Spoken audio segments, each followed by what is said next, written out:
வானொலியில் நீங்கள் கேட்டு மகிழ்ந்த தென்கட்சி கோ. சுவாமிநாதன் அவர்களின் இன்று ஒரு தகவல் கதை தொகுப்பினை கேட்கலாம். பந்திக்கு முந்தர ஆசாமிகள் நம்மள பல பேர் உண்டு. அப்படி முந்தறதுக்கு கூட முயற்சி பண்ணுறவங்க நிறைய பேர் இருக்கிறாங்க. இதில் என்ன ஒரு விஷயம்னா, பந்திக்கு முந்தறது கூட தப்பு இல்லை. ஆனால் அப்படி ஒரு விருந்தில் ஆளாக போய் உட்காந்து சாப்பிட்டா கூட வெளியில் வர்றப்ப என்ன பெரிய விருந்து வச்சுட்டான், சாம்பாரில் உப்பு இல்லை, ரசத்தில் காரம் இல்லை அப்படின்னு குறை சொல்லிகிட்டே வர்றது இருக்கு பாருங்க. அது சரியில்லை, நாகரிகமும் இல்லை. கல்யாண பத்திரிகையில் என்ன போட்டிருக்குது, என் பொண்ணுக்கும் இன்னார் பையனுக்கும் கல்யாணம், எல்லாரும் குடும்பத்தோடு வந்திருந்து மணமக்கள் ஆசீர்வதிக்கணும், இப்படி தானே போட்டிருக்கோம். குடும்பத்தோடு விருந்து சாப்பிட்டு சாப்பாடு எப்படி இருக்குன்னு அபிப்பிராயம் சொல்லிவிட்டு போங்க அப்படின்னா போட்டிருக்கு கல்யாண பத்திரிகையில். ஒருத்தர் வீட்டு விசேஷத்துக்கு போயிருக்கோம்னா எவ்வளவோ அசௌகரியங்கள் நமக்கு ஏற்படலாம். ஏராளமான கூட்டம் வந்திருக்கும். எல்லாரையும் அவங்க தனித்தனியாக கவனிச்சுக்கிட்டு இருக்க முடியாது. நாம தான் அனுசரித்து நடந்துக்கணும். நாமளாக போய் வாழ்த்த வேண்டியவங்களை வாழ்த்தி விட்டு சேரணும். அதை விட்டுட்டு பத்திரிக்கை கொடுத்தானேன்னு போனேன், கவனிப்பே சரியில்லை அப்படின்னு புலம்பிக்கிட்டு இருக்கக்கூடாது. ஒரு விருந்துக்கு போனால் அங்கே எப்படி நடந்துக்கணும் அப்படிங்கிறத பற்றி கூட அனுபவசாலிகள் சில விவரங்கள்லாம் சொல்லியிருக்கிறாங்க.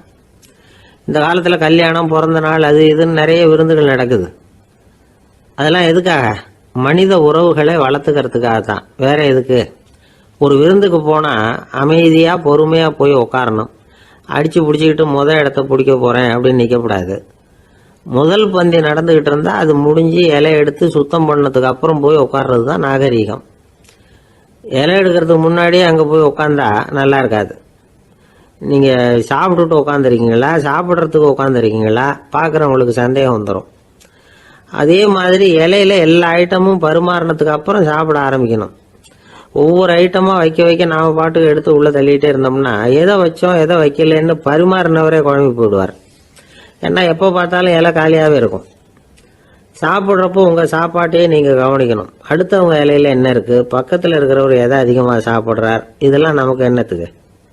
எல்லாரும் சாப்பிட்டு முடிக்கிற வரைக்கும் பொறுமையாக இருக்கிறது தான் நல்லது. நீங்கள் மட்டும் திடீர்னு பாதியில் எழுந்திரிச்சு பக்கத்தில் இருக்கிறவங்களுக்கு சங்கடமாக இருக்குமேங்கிறதெல்லாம் யோசிக்காமல் நீங்கள் பாட்டு எழுந்திரிச்சு போகக்கூடாது. பக்கத்தில் உள்ளவங்க உங்களை எழுந்திரிக்க சொன்னால் எழுந்திரிச்சு போகலாம். விருந்துகளில் சாப்பாட்டை வீணாக்கிறதே ஒரு நாகரிகமாக போட்டுது. இந்த காலத்தில் சாப்பாட்டுக்கே கஷ்டப்பட்டுக்கிட்டு பல பேர் இந்த உலகத்தில் இருக்கிறப்போ சாப்பாட்டை வீணாக்கிறது எவ்வளோ பெரிய மோசங்கிறத நினச்சி பார்க்கணும். வேணுங்கிற அளவுக்கு கேட்டு வாங்கி சாப்பிட்றது தான் முறை. விருந்தில் இந்த பஃபே அப்படின்னு சொல்லி ஒரு முறை சொல்கிறாங்கல்ல, அதாவது உணவு வகைகளையெல்லாம் பொதுவாக ஒரு இடத்துல வச்சுடுறது, நமக்கு தேவையானதை நாமே எடுத்து ஒரு தட்டில் போட்டுக்கிட்டு சாப்பிட வேண்டியது. இதில் கூட சில பேர் தேவைக்கு அதிகமாக எடுத்து போட்டுக்கிட்டு வீணாக்குறாங்க. சில சமயம் கடைசியாக சாப்பிட போகிறவங்களுக்கு எல்லா ஐட்டமும் கிடைக்காம போகலாம். அதை போய் பெருசு பண்ணிகிட்டு இருக்கக்கூடாது.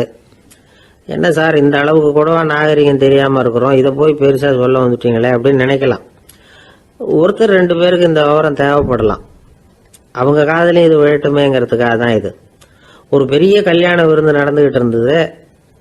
விருந்து மண்டபத்து வாசலில் ஒருத்தர் நின்றுக்கிட்டு வர்றவங்களையெல்லாம் ரொம்ப மரியாதையாக வணங்கி உள்ளே அனுப்பி வச்சுக்கிட்டு இருந்தார். எப்படி தெரியுமா?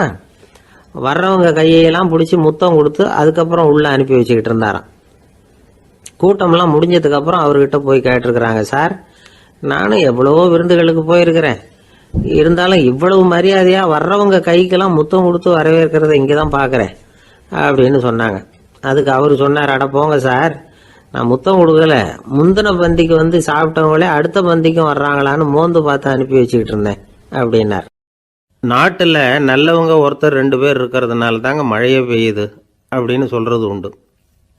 நல்லார் ஒருவர் உளரேல் அவர் பொருட்டு எல்லாருக்கும் பெய்யும் மழை. சில சமயம் ரொம்ப பேர் திடீர்னு நல்லவங்களாகிடுவாங்க போல இருக்கு. அதனால தான் விடாமல் பேய் மழையாக கொட்டி தீர்த்துடுது. எல்லாரும் நல்லவங்களாகிட்டா உலகமே தாங்காது போல இருக்க. அப்பப்போ ஒருத்தர் 2 பேர் நல்லவங்களாகணும், அப்போ தான் சீராக மழை பெய்யும். மாதத்துக்கு 3 பேர் நல்லவங்களானா மாதம் மும்மாரி பொழியும். இதெல்லாம் வேடிக்கை பேச்சு. இப்போ இதெல்லாம் ஒரு பக்கம் இருக்கட்டும், இப்போ விஷயத்துக்கு வருவோம். ஒரு கும்பலில் நல்லவன் யார் அப்படிங்கிறத எப்படி கண்டுபிடிக்கிறது? இதுக்கு ஒரு வேடிக்கை கதை உண்டு. என்னுடைய நண்பர் ஒருத்தருக்கு அவங்க பாட்டியம்மா சொன்ன கதையும் அது. அது என்ன கதைன்னா, ஒரு ஊரில் ஒரு சமயம் பலமான மழை பெய்ய ஆரம்பிச்சுட்டு தான். இடி மின்னல் ரொம்ப கடுமையாக இருந்திருக்குது. ஆரம்பித்த மழை வர வர கடுமையாகிட்டு இருக்குதே தவிர நிற்கிற பாடாக தெரியல. ஊர் ஜனங்கள்லாம் பார்த்தாங்க. இதுக்கு மேலேயும் வீட்டுக்குள்ளே இருந்தால் ஆபத்துங்கிறத புரிஞ்சுக்கிட்டாங்க. ஏன்னா வீடெல்லாம் இடிஞ்சு விழுந்துருமோங்கிற பயம். உடனே எல்லாரும் புறப்பட்டு ஊருக்கு பொதுவாக இருந்த ஒரு மண்டபத்தில் போய் தங்கிக்கிட்டாங்க. மின்னல் கடுமையாக இருந்தது. இடி எந்த நேரத்துலையும் விழலாம்ங்கிற நிலைமை. எப்போ விழலாம்னு பார்த்துக்கிட்டு இருக்குது. அந்த மண்டபத்தில் இருந்த ஜனங்கள் மனசுக்குள்ள ஒரு பயம். நம்ம கூட்டத்தில் யாராவது ஒரு கெட்டவன் பாவம் பண்ணவன் இருந்தால் கூட இடி இந்த மண்டபத்தில் விழுந்துரும், அது எல்லாருக்கும் ஆபத்து அப்படின்னு நினச்சாங்க. சரி, இதுக்கு என்ன பண்ணலாம் அப்படின்னு யோசனை பண்ணாங்க. அந்த கூட்டத்தில் ஒரு பெரியவர் இருந்தார். அவர் ஒரு யோசனை சொன்னார். இதை பாருங்க, அதுக்கு ஒரு வழி இருக்குது. அதோ எதிர்த்தாப்புல கொஞ்சம் தூரத்தில் ஒரு உயரமாக மரம் ஒன்று இருக்குது பாருங்க. பொதுவாக இடி சுலபமாக விழறது அது மாதிரி உயரமான மரத்தில் தான். நம்ம கூட்டத்தில் இருக்கிறவங்க எல்லாரும் ஒவ்வொருத்தராக போய் அந்த மரத்தை தொட்டு விட்டு திரும்பி வந்துடணும். நம்மள பாவம் பண்ணவன் யாரோ அவன் அந்த மரத்தை தொடுற சமயத்தில் இடி விழுந்துடும், அவன் மட்டும் போயிடுவான், மண்டபத்தில் இருக்கிற நாமெல்லாம் பொழைச்சிக்கலாம் அப்படின்னு ஐடியா கொடுத்தார் அந்த பெரியவர். இது நல்ல யோசனையாக பட்டது. எல்லாரும் ஒத்துக்கிட்டாங்க. ஒவ்வொருத்தராக போய் அந்த மரத்தை தொட்டு விட்டு திரும்பி வந்தாங்க. இடி எதுவும் விழலை. இன்னமும் பாவம் பண்ண ஆசாமி அதை போய் தொடலை போல இருக்கு அப்படின்னு நினச்சிக்கிட்டாங்க. ஒவ்வொருத்தராக போகிறாங்க. எல்லாரும் போய் தொட்டுவிட்டு வந்தாச்சு. இன்னும் ஒரே ஒரு ஆசாமி தான் பாக்கி. கடைசியாக இருந்த அந்த ஆள் பயந்துட்டான். இது வரைக்கும் இடி விழலைன்னா இப்போ என்ன அர்த்தம்? இப்போ நாம தான் பாக்கி, நாம தான் தப்பு பண்ண ஆள் போல இருக்குது அப்படின்னு நினச்சிட்டான். அதனால் துணிச்சலாக போய் தொடுறதுக்கு பயந்தான், தயங்கிக்கிட்டே இருந்தான். இருந்தாலும் மற்றவங்கள்லாம் சும்மா இருப்பாங்களா? கட்டாயப்படுத்தி கழுத்தை பிடிச்சி தள்ளாத குறையா அவனை தள்ளி விட்டாங்க, போய் தொட்டுட்டு வாடான்னு. அவன் நடுங்கிட்டே போய் அந்த மரத்தை தொட்டான். அதே வினாடி ஒரு பயங்கரமான மின்னல் இடி விழுந்துட்டுது. எங்கே விழுந்தது தெரியுமா? அந்த ஆள் மேலே இல்லை, மண்டபத்தில் விழுந்தது. மண்டபத்தில் இருந்தவங்க பூரா காலி. அந்த ஒரு ஆள் மட்டும் புழைச்சிக்கிட்டான். இந்த ஒரு ஆளை காப்பாற்றுறதுக்காக தான் இடி மண்டபத்தில் விழாமல் இருந்திருக்குது. இதுதான் கதை. அதனால் நல்லவங்க எப்படியும் தப்பிச்சுக்குவாங்க அப்படிங்கிறது ஒரு நீதி. ஒருத்தன் அப்படி தான் தெருவில் நடந்து போய்கிட்டு இருந்தான், ரொம்ப நல்லவன். எதிரில் ஒருத்தன் சைக்கிளில் வந்துக்கிட்டு இருந்தான். அதில் மோதி இவன் கீழே விழுந்துட்டான். சைக்கிள்காரன் உடனே இறங்கி இவனை தூக்கி விட்டான். இவன் எழுந்திரிச்சு அவனை முறைச்சி பார்த்தான். அப்படி பார்க்காதீங்க சார், நீங்கள் ரொம்ப புண்ணியம் பண்ணியிருக்கீங்க, அதுதான் இப்போ சைக்கிளில் மோதிக்கிட்டீங்க அப்படின்றான். என்ன அப்படி சொல்கிறேன் நான்? இவன் 10 நிமிஷத்துக்கு முன்னாடி நான் லாரி ஓட்டிகிட்டு வந்தேன், அப்போ நீங்கள் எதிரில் வந்திருந்தீங்கன்னா என்ன ஆயிருக்கும் அப்படின்னானா அவன். அந்த ஆள் என்னை கண்ணா பண்ணான்னு திட்டி விட்டான் சார், அதை நினச்சா எனக்கு ரொம்ப வருத்தமாக இருக்குது அப்படின்னு சொல்லி கவலைப்பட்டார் ஒருத்தர். இதில் கவலைப்படுறதுக்கு என்ன இருக்குது அப்படின்னார் ஒரு பெரியவர். அவர் ஒரு மகான். என்ன சார் இப்படி சொல்கிறீங்க? ஒருத்தர் நம்ம பார்த்து திட்டுனா வருத்தமாக இருக்காதா அப்படின்னார். அது எப்படி வருத்தமாக இருக்கும்? திட்டுறதுங்கிறது என்ன? அது வெறும் சத்தம் தானே அப்படின்னார் அந்த பெரியவர். நம்ம ஆளுக்கு தலையை பிச்சுக்கலாம் போல இருந்தது. இருக்காது அப்படின்னா நமக்கு அப்படி தானே தோணுது. அந்த பெரியவர் சொல்கிறது ரொம்ப பெரிய விஷயம்.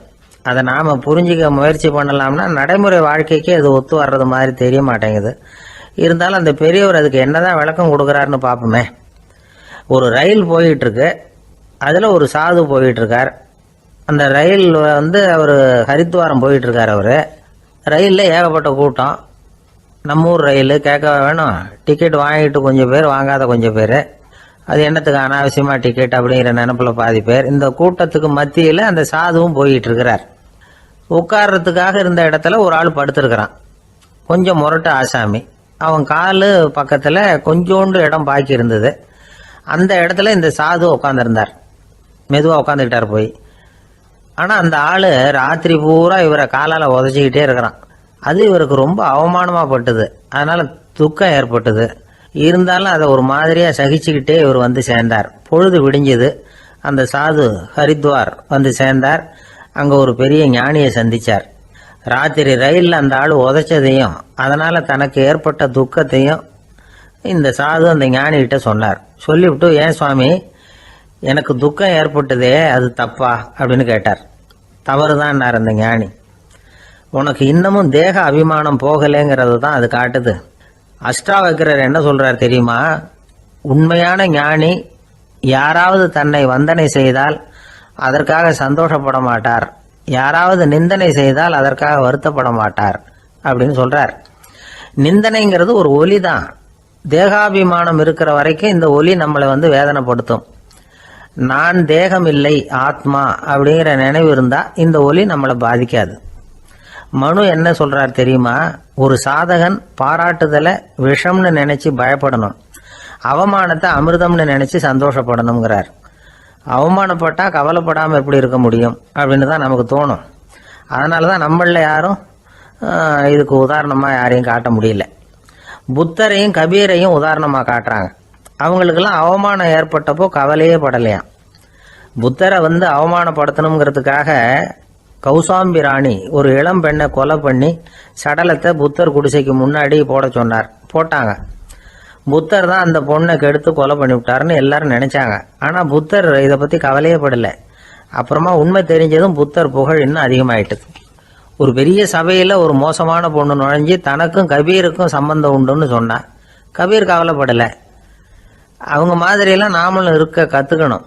நிந்தனை, அபகீர்த்தி, அவமானம் எல்லாம் ஆண்டவன் கொடுக்குற பிரசாதம்னு நினைக்கணும் அப்படின்னு சொல்றார் அந்த ஞானி.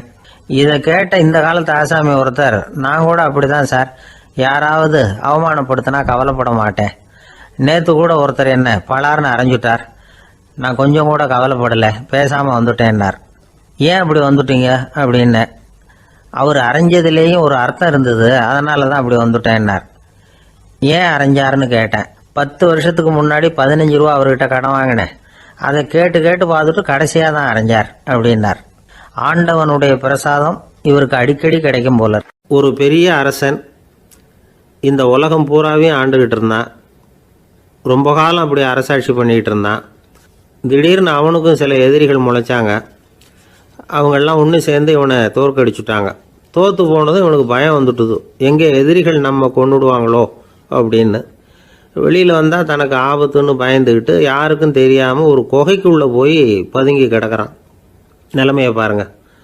முதல் நாள் அரண்மனையில் அதிகாரம் பண்ணிக்கிட்டு இருந்தவன் மறுநாள் குகையில் பயந்து போய் பதுங்கி கிடக்கிறான். ராத்திரி நேரம் வந்தது, பசி வயத்தை கிள்ளுது, பிச்சை எடுத்து சாப்பிட வேண்டிய நிலைமை. பிச்சை எடுக்கிறதுக்கு பாத்திரம் வேணுமே, என்ன பண்ணுறது அப்படின்னு அங்கேயும் இங்கேயும் பார்க்குறான். ஒரு மூலையில் யாரோ விட்டுட்டு போன ஒரு ஓடு கிடக்குது. அதை எடுத்துக்கிட்டு புறப்பட்டான். இருட்டில் வழி புரியல. ஏதோ ஒரு யூகத்தில் காலை மெதுவாக எடுத்து வச்சு நடந்து போயிட்டுருக்கிறான். வழியில் ஒரு கருப்பு நாய் படுத்து கிடந்தது. இருட்டில் அவன் இது கண்ணுக்கு சரியாக தெரியல. அவனுக்கு தவறி போய் காலை வச்சுட்டான் அது மேலே. நாய் சும்மா இருக்குமா, வள்ளுன்னு விழுந்து கடிச்சு விட்டுது. காலை பார்க்குறான், காலத்தையும் நினச்சி பார்க்குறான். அரண்மனையில் வீரக்கழல் அணிந்த காலை உடைய மன்னா அப்படின்னு புகழ்வாங்களே புலவர்கள்லாம். ஆனால் அது இன்றைக்கி நாய் கடித்த காலம் ஆயிட்டுதே அப்படின்னு நினைக்கிறான். அது மட்டும் இல்லை, முன்னாடியெல்லாம் பொற்கிண்ணங்களில் தான் அவன் சாப்பிடுவான். ஆனால் இப்போது உடஞ்சி போன ஓட்டு, அது ஓட்டை கையில் வச்சுக்கிட்டு நிற்கிறான். அதில் யாராவது சாப்பாடு போடுவாங்களான்னு. முன்னாடியெல்லாம் நிறைய பேர் அரண்மனைக்கு வருவாங்க. அரசருக்கு காணிக்கைன்னு சொல்லி இவன் காலடியில் கொண்டாந்து கொட்டுவாங்க. அப்போல்லாம் இவன் அந்த ஜனங்களுடைய முகத்தை திரும்பி கூட பார்க்கறதில்ல, ரொம்ப கர்வமாக உட்காந்துருப்பான். அதே ஆள் இன்றைக்கி எல்லார் கண்ணுலேயும் படுறது மாதிரி பிச்சை எடுத்துக்கிட்டு இருக்கிறான். அப்போலாம் காணிக்கைகளை தன்னுடைய கையால் வாங்கிறது தனக்கு கௌரவ குறைச்சல்னு நினச்சி தன்னுடைய வேலைக்காரங்களை விட்டு தான் அதை வாங்க சொல்லுவான். இப்போ பார்த்தீங்கன்னா அவனே தன் கையாலேயே பிச்சை வாங்குறான். நினச்சி பாருங்கள். அந்த மனுஷன் நாள் அரசன், மறுநாள் பிச்சைக்காரன்.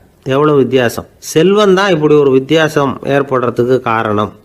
அப்படிப்பட்ட செல்வம் வாழ்க்கையை நடத்துறதுக்கு நமக்கு தேவை தான். ஆனால் அதையே நாம் அடைய வேண்டிய பயனாக நினைக்கிறோம் பாருங்கள், அதுதான் வேடிக்கை. இதை நம்மாழ்வார் அழகாக ஒரு பாசுரத்தில் சொல்கிறார். ஒரு நாயகமாய் ஓட உலகுடன் ஆண்டவர், கருணாய் கவர்ந்த காலர், சிதைகிய பானையர், பெருநாடு காண இம்மையிலே பிச்சைதாம் கொள்வர், திருநாரணன் தாழ் காலம் பெற சிந்தித்து உய்மினோ அப்படிங்கிறார் நம்மாழ்வார். ஒரு பெரிய பணக்காரர் ஒரு துறவிகிட்ட போய், சாமி என்கிட்ட நிறைய பணம் இருக்குது, இருந்தாலும் நிம்மதி இல்லை, என்னால் நிம்மதியாக இருக்க முடியல, என்ன காரணம்னு கேட்டாராம். உடனே அந்த துறவி இதுக்கு நேரடியாக பதில் சொல்லாமல் பக்கத்தில் நின்றுக்கிட்டு இருந்த ஒரு குழந்தைய கூப்பிட்டார். அது ஓடியாந்தது. ஒரு ஆப்பிள் பழத்தை எடுத்து அது கையில் கொடுத்தார். அதை வாங்கிக்கிட்டு குழந்தை சிரிச்சுது.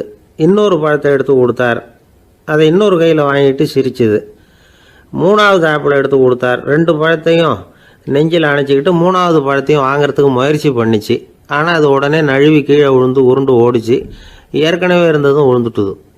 இப்போ அந்த குழந்தை அழ ஆரம்பிச்சுட்டுது. இப்போ அந்த துறவி பணக்காரர்கிட்ட சொன்னாராம், குழந்தைய கவனிச்சியா, 2 ஆப்பிள் போதும்னு அது நினச்சிருந்தா இப்போ அது அழ வேண்டிய அவசியம் வந்திருக்குமா அப்படின்னாராம். எதுவுமே அளவுக்கு மிஞ்சினா துன்பந்தான்.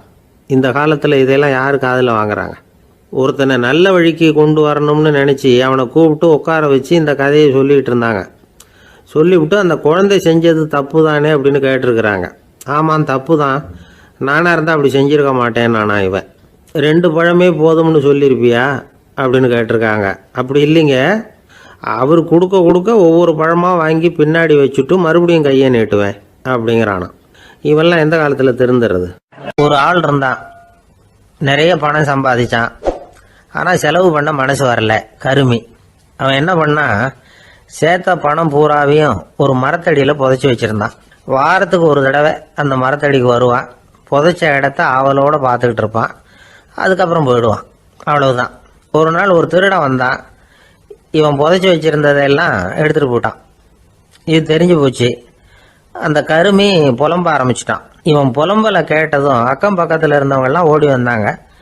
என்ன விஷயம்னு விசாரித்தாங்க. இவன் சொன்னான். ஒரு பெரியவர் கேட்டார், ஏப்பா வாரம் வந்து இந்த இடத்த பார்க்குறதாக சொன்னியே, எப்போவாவது இதில் இருக்கிற பணத்தை எடுத்து செலவு பண்ணியிருக்கியா அப்படின்னு கேட்டார். நான் அப்பப்போ வந்து அதை பார்க்கறது தான் வழக்கம், அதை தொட்டதே இல்லைன்னு அவன். சரி, அப்படின்னா இப்போவும் நீ அதே மாதிரி வாரம் ஒரு தடவை வந்து இந்த இடத்த பார்த்துட்டு போகலாமே அப்படின்னாராம் அந்த பெரியவர். அதுவும் சரிதானே, எவ்வளவு காலமானாலும் அவன் அந்த பணத்தை எடுத்து செலவு பண்ண போகிறதில்ல. அப்படி இருக்கிறப்ப உள்ளே பணம் இருந்தாலும் ஒன்று தான், இல்லாமல் போனாலும் ஒன்று தான். இதிலிருந்து என்ன புரியுதுன்னா, ஒருத்தர்கிட்ட இருக்கிற பணத்தை கொண்டு அவர் பணக்காரரா ஏழையா அப்படின்னு முடிவு செய்கிறது சரியில்லை. அந்த செல்வத்தை அனுபவிக்கிற திறன், பயன்படுத்துகிற திறன், அதை வச்சு தான் அவர் ஏழையா பணக்காரரா அப்படிங்கிறத நிர்ணயம் பண்ணணும். அதுதான் சரி. செலவு பண்ண தெரியாதவன் சேகரம் பண்ணிகிட்டே இருக்கிறதுனால என்ன பிரயோஜனம்? தலைமுடியே இல்லாதவன் தாராளமாக சீப்புகளை வாங்கி சேகரம் பண்ணுறது மாதிரி தானே இது. சில சமயம் செலவு பண்ண நாம் தயாராக இருந்தால் கூட அந்த செல்வம் நமக்கு பயன்படுறதில்ல. அரேபியாவில் ஒரு நகை வியாபாரி விலை உயர்ந்த முத்துக்களை எல்லாம் அவர் வச்சு வியாபாரம் பண்ணிகிட்டு இருந்தார்.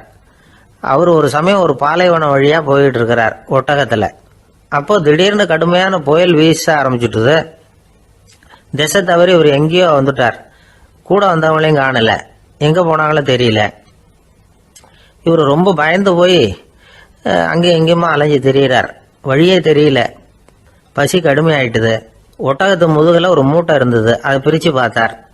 உள்ளே ஏதாவது இருக்கான்னு தேடி பார்க்குறார். அது வரைக்கும் கண்ணில் தட்டுப்படாத அபூர்வமான ஒரு பை கண்ணில் பட்டுது. ஆஹா, அதில் ஏதாவது சாப்பிட்றதுக்கு இருக்கும் அப்படின்னு நினச்சி ஆவலாக அதை பிரித்து பார்க்குறார். அந்த பையில் விலை உயர்ந்த முத்துக்கள் நிறைய இருந்துதான். அப்போ தான் அவர் நினச்சாராம், விலை உயர்ந்த முத்துக்கள் கூட சாப்பிட்றதுக்கு உணவாக முடியாது அப்படிங்கிறத புரிஞ்சுக்கிட்டாராம். எந்த நேரத்தில் எது நமக்கு தேவையோ அது நமக்கு தாராளமாக கிடைக்கணும். அப்படி அது கிடைக்கிறதுக்கு நம்மக்கிட்ட இருக்கிற செல்வம் பயன்படணும். அது நமக்கும் பயன்படலாம், நம்ம மூலமாக அடுத்தவங்களுக்கும் பயன்படலாம். அதுதான் செல்வத்தின் பயன். ஒரு மரத்தடியில் ஒருத்தன் உட்காந்து அழுதுகிட்டு இருந்தான். அந்த பக்கமாக வந்த இன்னொருத்தன் ஏப்பா அழுதுகிட்டு இருக்கிறேன்னு கேட்டான்.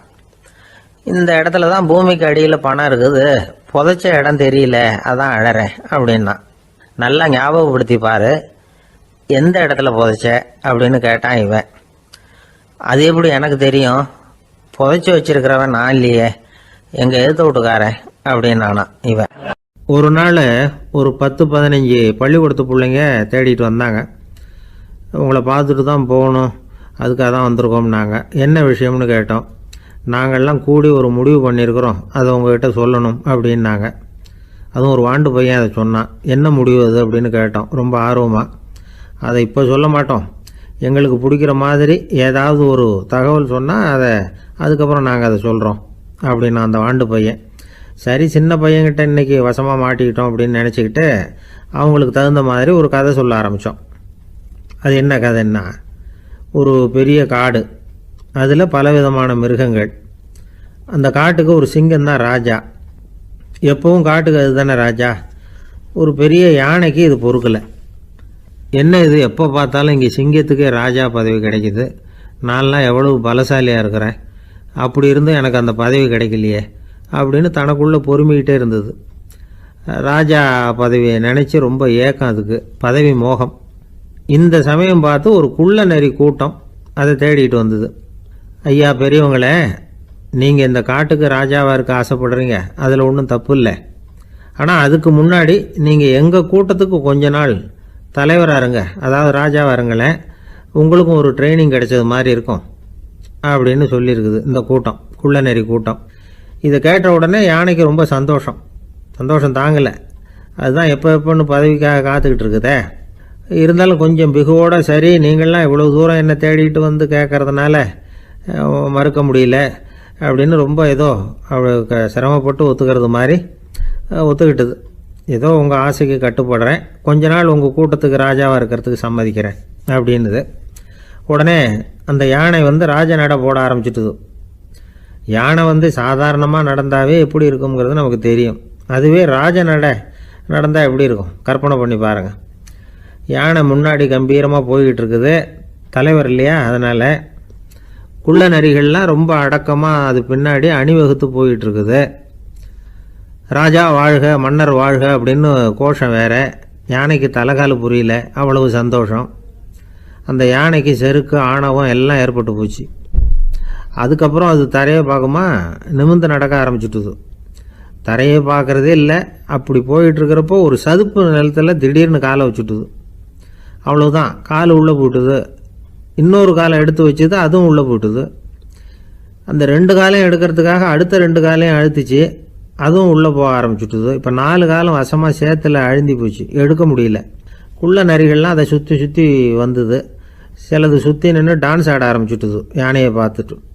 இதை யானை பார்த்தது. என்ன இது தலைவர், நான் தவிச்சிக்கிட்டு இருக்கிறேன், தொண்டர்கள்லாம் சுற்றி நின்று வேடிக்கை பார்த்துக்கிட்டு இருக்கிறீங்க, டான்ஸ் ஆடுறீங்க அப்படின்னு கேட்டுதான். தொண்டர்களே, தலைவர் நான் தவிச்சிக்கிட்டு இருக்கிறது உங்களுக்கு தெரியலையா? இப்போ உடனே உங்கள் தலைவரை காப்பாற்ற வேண்டியது உங்கள் கடமை இல்லையா அப்படின்னு கத்துச்சான் அந்த யானை. குள்ள நரிகளில் ஒன்று முன்னாடி நின்று அந்த யானையை பார்த்து தான், தலைவரே எங்களுக்கு ரொம்ப நாளாக ஒரு ஆசை, அந்த ஆசையை நிறைவேற்றிக்கிறதுக்காகத்தான் உங்களை எங்கள் தலைவராக ஏற்றுக்கிறோம்னு சொன்னோம் அப்படின்னு தான். என்ன ஆசைன்னு கேட்டிருக்கு யானை. யானை கறி சாப்பிட்டு பார்க்கணுங்கிறது எங்களுக்கு ரொம்ப நாளாக ஆசை, அது இன்றைக்கி தான் நிறைவேற போகுது அப்படின்னு தான் அந்த நரி. இதை கேட்ட உடனே அந்த யானை அப்படியே மூர்ச்சி ஆகிட்டு தான். நரிகள்லாம் அது மேலே ஏறி குதற ஆரம்பிச்சுட்டு தான். பதவி மேலே இருந்த பேராசை அந்த பலசாலியான யானையையே மாட்டி விட்டுட்டுது பார்த்தீங்களா அப்படின்னு சொல்லி முடித்தோம் இந்த கதையை அந்த சின்ன பிள்ளைங்கக்கிட்ட. சரிங்க, இப்போ நாங்கள் உங்களை தேடி வந்த விஷயம் என்னங்கிறத சொல்லவா அப்படின்னா ஒரு வாண்டு பையன். சீக்கிரம் சொல்லு தம்பி, சஸ்பென்ஸ் தாங்கலை அப்படின்னோம். அவன் மெதுவாக எங்களை பார்த்து சொல்கிறான், எங்களுக்கு கொஞ்ச நாள் நீங்கள் தலைவராக இருந்தால் தேவலை அப்படின்னா. ஒரு பல்கலைக்கழகம், அங்கே ஒரு இலக்கிய பேராசிரியர், அவர் பாடம் நடத்திக்கிட்டு இருந்தார். ராபர்ட் ப்ரௌனிங் எழுதிய கவிதைகளை பற்றி சொல்லிகிட்டு இருக்கிறார். மாணவர்களும் ரொம்ப அக்கறையாக அதை கேட்டுக்கிட்டு இருக்கிறாங்க. ஒரு குறிப்பிட்ட கவிதையை பற்றி சொல்லும் பொழுது அந்த பேராசிரியருக்கே ஒரு சந்தேகம், அதாவது அந்த கவிதையின் சரியான அர்த்தம் என்னங்கிறதுல சந்தேகம். பேராசிரியர் யோசனை பண்ணார், அந்த கவிதையை முழுசாக புரிஞ்சிக்க முடியல. அதனால் மாணவர்களை பார்த்து சொன்னார், மாணவர்களே ஒரு நாள் பொறுத்துங்க, இந்த கவிதையை எழுதின கவிஞர் எங்கள் வீட்டுக்கு பக்கத்தில் தான் இருக்கிறார். இன்னைக்கு சாயந்தரம் நான் அவரை நேரிலேயே போய் பார்க்குறேன், பார்த்து இதுக்கு என்னங்க அர்த்தம்னு கேட்டுட்டு வந்துடுறேன், அதுக்கப்புறம் உங்ககிட்ட சொல்கிறேன் அப்படின்னாராம். அன்னைக்கு சாயந்தரமே அந்த பேராசிரியர் கவிஞரை தேடிக்கிட்டு போயிட்டார். கவிஞர் அவங்க வீட்டில் அவர் பாட்டு உட்காந்துருந்தாராம். இவர் போய் அவர் முன்னாடி உட்காந்தார். அப்புறம் கேட்டார், ஐயா அந்த கவிதையின் முழு பொருள் என்னன்னு தெரிஞ்சுட்டு போகிறதுக்காக வந்திருக்கிறேன் அப்படின்னாராம். எந்த கவிதை அப்படின்னாராம் அவர். இவர் அந்த கவிதையை சொல்லியிருக்கார். கவிஞர் கொஞ்சம் யோசனை பண்ணிவிட்டு அப்புறம் சொன்னாராம், பேராசிரியரே நீங்கள் கொஞ்சம் தாமதமாக வந்துட்டீங்கன்னாராம். இவருக்கு ஒன்றும் புரியல. நீங்கள் என்ன சொல்கிறீங்க, நான் தாமதமாக வந்துட்டேன்னா? நீங்கள் தான் உயிரோடு இருக்கிறீங்களே, அப்படி இருக்கும்பொழுது நான் தாமதமாக வந்துட்டேன்னா அது எப்படி அப்படின்னு இவர் குழம்பி இருக்கிறார். இப்போ கவிஞர் சொன்னாராம், ஐயா நான் உயிரோடு இருக்கிறேன்னா இல்லையாங்கிறது முக்கியம் இல்லை, நான் அந்த கவிதை வரிகளை எழுதினப்போ 2 பேருக்கு அதோட அர்த்தம் தெரிஞ்சிருந்தது, இப்போ ஒரே ஒருத்தருக்கு தான் அதோட அர்த்தம் தெரியும் அப்படின்னாராம். பேராசிரியர் யோசனை பண்ணியிருக்கார். அப்படின்னா அந்த ஒருத்தர் கவிஞர் ராபர்ட் ப்ரௌனிங்கை தவிர வேற யாரா இருக்க முடியும்? இவர் தான் அப்படிங்கிறத அவர் மனசில் நினச்சிக்கிட்டார். அதனால் சொன்னார், ஐயா நான் தாமதமாக வரல, அந்த கவிதையின் பொருள் என்ன அது சொல்லுங்கன்னார். பேராசிரியரே நான் சொல்கிறது உங்களுக்கு புரியலன்னு நினைக்கிறேன். நான் இந்த வரிகளை எழுதினப்போ 2 பேருக்கு அதோட அர்த்தம் தெரிஞ்சிருந்தது. அந்த 2 பேர் யாருன்னா, ஒருத்தர் ராபர்ட் ப்ரௌனிங், அதாவது நான், இன்னொருத்தர் கடவுள். இப்போ அது கடவுளுக்கு மட்டும்தான் தெரியும். நானே இதை பற்றி பல தடவை யோசனை பண்ணி பார்த்தேன். இது ரொம்ப அழகானது, ஆனாலும் ரொம்ப வழுக்கலானது. அதை பிடிச்சிட்டோம்னு நினச்சிக்கிட்டு இருக்கும் பொழுதே காற்று மாதிரி அது உங்ககிட்ட இருந்து ஓடி போயிடுது. எனக்கு ரொம்பவும் வருத்தமாக தான் இருக்குது. நிச்சயமாக நான் தான் இந்த வரிகளை எழுதியிருக்கிறேன். அதில் அர்த்தம் இருக்குங்கிறது எனக்கு தெரியும், அதை நான் உணர்றேன். ஆனால் நீங்கள் என்னை மன்னிக்கணும். எனக்கே கூட அதை என்னால் விளக்க முடியல. அப்படி இருக்கும் பொழுது உங்களுக்கு எப்படி அதை நான் விளக்க முடியும் அப்படின்னாரா அந்த கவிஞர்.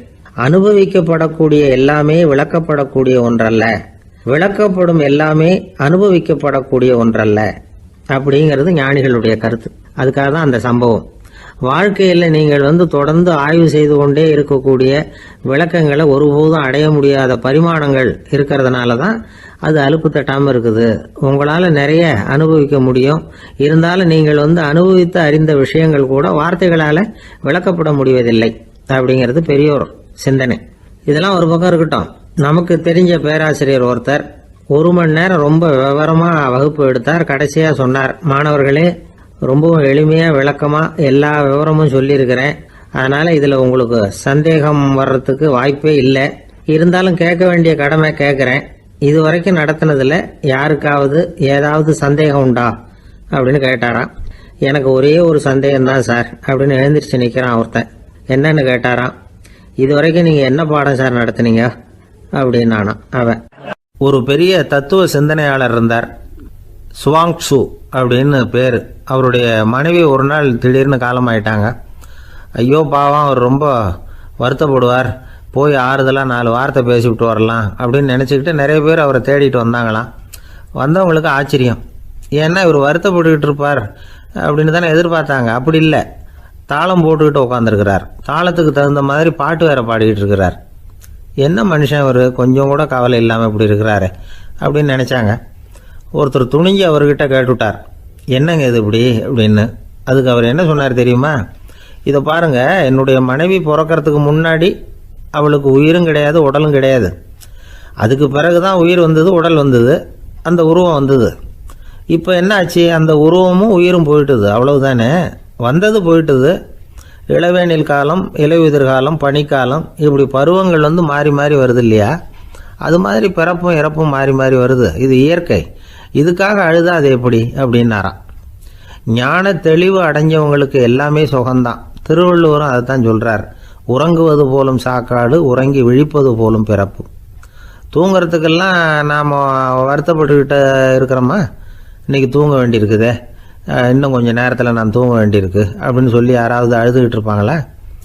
அதனால் இந்த உலக வாழ்க்கையினுடைய இயல்பை யதார்த்தத்தை நாம் தெளிவாக புரிஞ்சுக்கணும். அப்படி புரிஞ்சுக்கிட்டா நாம் கவலை இல்லாமல் வாழ முடியும். ஒரு வயசான தாத்தா பாட்டி 60 வருஷத்துக்கு முன்னாடி அவங்களுக்கு கல்யாணம் ஆச்சு. ஒன்றாவே வாழ்ந்தாங்க, ஒன்றாவே இறந்து போனாங்க. இப்போ அவங்க 2 பேரும் சொர்க்கத்துக்கு போய் சேர்ந்தாங்க. அங்கே எல்லா வசதியும் இருந்தது. ஒரு பெரிய பங்களாவே இவங்களுக்கு ஒதுக்கி கொடுத்தாங்களாம். இதுக்கு எவ்வளவு வாடகைன்னு கேட்டார் தாத்தா. வாடகையெல்லாம் கிடையாது, இலவசம் அப்படின்னார் அங்கே இருந்தவர். அந்த வீட்டுக்கு பின்னாடி ஒரு பெரிய புல்வெளி இருந்தது. இதில் விளையாட ஏதாவது கட்டணம் உண்டான்னு கேட்டிருக்கார் தாத்தா. அதெல்லாம் ஒன்றும் கிடையாது, பணம்லாம் கட்ட வேண்டியதில்லை அப்படின்னார் அவர். பக்கத்தில் ஹோட்டல் மாதிரி ஒரு பெரிய கட்டடம், உள்ள சாப்பாட்டு மேஜைகள், அது மேலே விதவிதமான பலகாரங்கள். சாப்பாட்டுக்கெல்லாம் எவ்வளவு அப்படின்னு விசாரிச்சாராம் தாத்தா. அதுதான் சொன்னேனே, இங்கே எல்லாமே இலவசம்தான், எது வேணும்னாலும் சாப்பிட்லாம், எவ்வளவு வேணும்னாலும் சாப்பிட்லாம் அப்படின்னாரா. நீங்கள் சொல்கிறீங்க அப்படி, ஆனால் நான் சர்க்கரை சேர்த்துக்கக்கூடாது, உப்பு சேர்த்துக்கக்கூடாது, பாட்டி கையால் எப்பவும் பத்திய சாப்பாடு தான் அப்படின்னாராம் தாத்தா. இதை பாருங்கள், இங்கே உங்களுக்கு அந்த கவலையும் வேண்டியதில்லை. இங்கே நீங்கள் ஸ்வீட்டு சாப்பிட்லாம், காரம் சாப்பிட்லாம், உங்களுக்கு எந்த நோயும் வராது அப்படின்னாராம் அங்கே சொர்க்கத்தில் இருந்தவர். இதை கேட்ட உடனே அந்த தாத்தா பக்கத்தில் நின்ன பாட்டியை பார்த்து கத்தினாராம், அடி பாவி, எல்லாத்தையும் கெடுத்துட்டியே, நீ எனக்கு பத்திய சாப்பாடு போடாமல் கண்டதை திங்க விட்டுருந்தா 10 வருஷத்துக்கு முன்னாடியே நான் இங்கே சேர்ந்துருப்பேனே அப்படின்னாராம். அம்மாக்காரங்களுக்கு அடிக்கடி ஏற்படுற கவலை ஒன்று உண்டு. அதாவது குழந்தை சரியாக சாப்பிட மாட்டேங்குதே அப்படிங்கிற கவலை. இவங்கெல்லாம் ஒரு விஷயத்த நல்லா புரிஞ்சுக்கணும். குழந்தைகள்ங்கிறவங்க பெரியவங்க மாதிரி இல்லை. அவங்க கடிகாரத்தில் மணியை பார்த்துட்டு சாப்பிட்றதுக்கு உட்கார்ற ரகம் கிடையாது. பசிச்சா சாப்பிடுவாங்க, இல்லைன்னா விளையாடுவாங்க அல்லது தூங்குவாங்க. அது புரியாம அவங்கள கட்டாயப்படுத்தி அல்லது மிரட்டி சாப்பிட வைக்கிறது ரொம்ப தப்பு. ஒரு 8 மாச குழந்தைக்கு 3 மணி நேரத்துக்கு ஒரு தடவை பசிக்கும். அந்த நேரம் பார்த்து சாப்பாடு கொடுத்தா அடம் பண்ணாமல் அது பாட்டுக்கு சாப்பிட்ரும். அதே குழந்தைக்கு 1 வயசு ஆகிறப்போ 4 மணி நேரத்துக்கு ஒரு தடவை பசிக்கும். இந்த வயசுல இயற்கையாகவே பசி குறைஞ்சிருக்கும். அது புரியாம என் குழந்தை முன்னாடி மாதிரி இப்போ சரியா சாப்பிட மாட்டேங்கிறான் அப்படின்னு சில பேர் டாக்டர்கிட்ட போய் சொல்லிக்கிட்டு இருப்பாங்க. இன்னொரு விஷயம், ஒரு குழந்தைக்கு வயசு அதிகமாகிற வேகத்துக்கு உடம்பு எடையும் அதிகமாகிக்கிட்டே போகாது. உடம்பு எடை அதிகமாகிற வேகம் குறைஞ்சிக்கிட்டே வரும். 6 மாச குழந்தைக்கு ஒரு வாரத்தில் 150 கிராம் எடை கூடும். 1 வயசுல வாரத்துக்கு 71 கிராம் எடை கூடும். இது புரியாம அதிகமாக சாப்பாட்டை கொடுத்து குழந்தைய கஷ்டப்படுத்தக்கூடாது. ஏன்னா அளவுக்கு மீறின உணவு அஜீரணத்தை உண்டு பண்ணிவிடும். குழந்தைக்கு ஒரு தட்டில் கொஞ்சமாக ஆகாரத்தை வச்சு கொண்டுட்டு போய் கொடுக்கணும். மலை மாதிரி குவிச்சு வச்சா அதை பார்த்ததுமே பசி அடங்கி போயிடும். அடித்து மிரட்டி பயமுறுத்தி குழந்தைய சாப்பிட வைக்கிற பழக்கம் இருக்கு பாருங்க, அதுக்கு ஃபுட் ஃபோர்ஸிங் அப்படின்னு பேர். இப்படி பண்ணுனா குழந்தைக்கு சாப்பாட்டில் விருப்பம் குறைஞ்சிரும், அதை கண்டாவே வெறுக்க ஆரம்பிச்சிடும். அது மாதிரி உளம் சார்ந்த பசி குறைவு, சைக்கோஜெனிக் அனோரெக்சியா, அது ஏற்படுமா. சாப்பாடுங்கிறதே ஒரு தண்டனை மாதிரி தோணும். குழந்தைகளுக்கு பிடிச்ச மாதிரியான ஆகாரத்தை கொடுக்கணும். சத்து அதிகம் இருக்குங்கிறதுக்காக அதுக்கு பிடிக்காத ஆகாரத்தை கொடுத்து கட்டாயப்படுத்தக்கூடாது. குழந்தைகளுக்கு 2 வயசு ஆகிறப்போ இயற்கையாகவே எதிர்மறை குணம் உண்டாகும். அதாவது அந்த எதிர்மறையாக பேசுறது. இது மாதிரி சமயங்களில் நாம் என்ன சொல்கிறோமோ அதுக்கு நேர்மாறாக நடந்துக்கும். ஏட்டிக்கு போட்டி, சாப்பிட சொன்னால் விளையாட போகும், விளையாட சொன்னால் சாப்பாடு கேட்கும். இதை புரிஞ்சுக்கிட்டு நடந்துக்கணும். குழந்தை சொன்ன பேச்சை கேட்கலேன்னு கோவப்படக்கூடாது. குழந்தை வளர வளர பிடிவாத குணம் வர்றது சகஜம். கேட்டதை வாங்கி கொடுத்தாதான் சாப்பிடுவேன் அப்படின்னு பிடிவாதம் பண்ணும். வாங்கி கொடுத்து விடுறது தான் உத்தமம்.